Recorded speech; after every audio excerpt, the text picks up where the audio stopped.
বাচ্চা মেয়ে বোমার আঘাতে মারা গিয়েছে, একাধিক বাড়িতে বোমাবাজির অভিযোগ, কি বলবেন? সকাল থেকেই ঢুকঢাক চলছিল, প্রশাসন সম্পূর্ণরূপে ব্যর্থ। এখন নাকি এসপি টেসপি গিয়ে বিশাল বাহিনী, এখন কি করবে?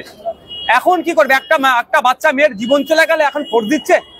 ওই গ্রামটা জানে না অনেক আগে থেকে ওই এলাকাটা উত্তপ্ত। এর আগে ওখানকার লোকাল আইসি ওসির আক্রান্ত হয়েছিল বিভিন্ন রাজনৈতিক দ্বন্দ্ব নিয়ে। এত সাহস কোথা পাচ্ছে? এই বোমা গুলি পিস্তল কোথা থেকে আসছে? প্রশাসন কি করছে? আমি আমি এই পিরিয়ডে না, আমি মুর্শিদাবাদ গিয়েছিলাম।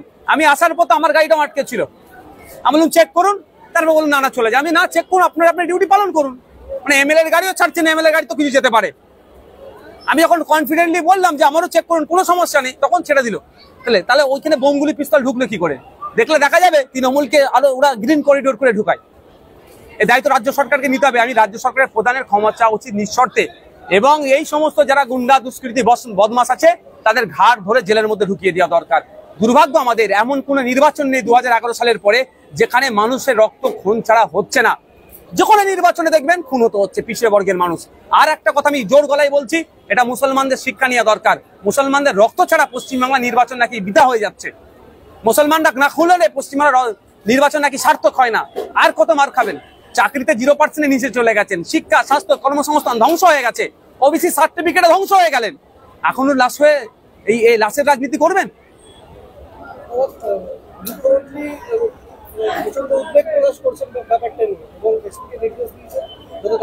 ঘোড়ার ডিম হবে, ওই বলতে হয়, টুইট করতে হয়, নাহলে লোক চিচি করবে, এর বাইরে কিছু হবে না।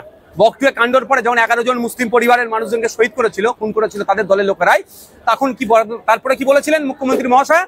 অবৈধ অস্ত্র শস্ত্র বোমগুলি পিস্তল উদ্ধার করতে। যদি উদ্ধারই হয়ে যেত তাহলে এই দিন দেখতে হতো না? আমার ভাঙড়ে আমার 3টে ভাইকে শহীদ করতো না, ভাঙড়ে আরো সাধারণ মানুষকে শহীদ করতো, ওরা খুন করতো।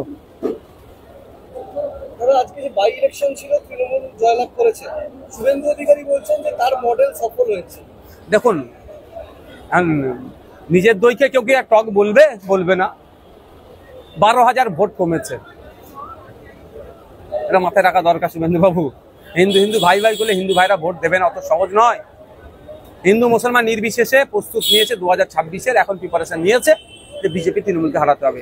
তবে একটা কথা আমি বলছি, অন ক্যামেরা বলছি, সিপিএম কংগ্রেসকে মনস্থির করতে হবে যে বিজেপির বিরুদ্ধে, বিজেপি এবং তৃণমূলের বিরুদ্ধে সত্যিকারের লড়াই করতে ইচ্ছুক কি ইচ্ছুক নয়, এ কথা আমি আজকে এটুকু বললাম। পরবর্তীতে ডিটেলস আমি বলবো।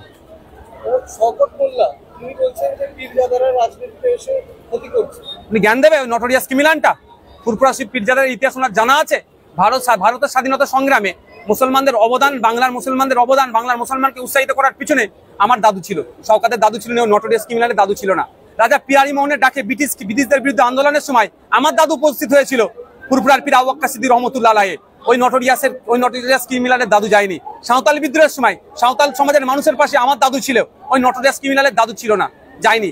ওই নটোরিয়াস ক্রিমিনাল আমাদেরকে জ্ঞান দেবে? আমরা এতদিন তো রাজনীতি করিনি, ধুলিস্যাৎ করেছে, ধ্বংস করেছে, রাজনীতিকে কুলসিত করেছে। এখন রাজনীতিতে আসেছি, ওদের নোংরামি বন্ধ করবো, ওদের খাওয়া বন্ধ হয়ে যাবে। এই জন্য ফুরফুরার পীর সাহেব পীরজাদার উপরে ওদের রাগ এত। কই দূর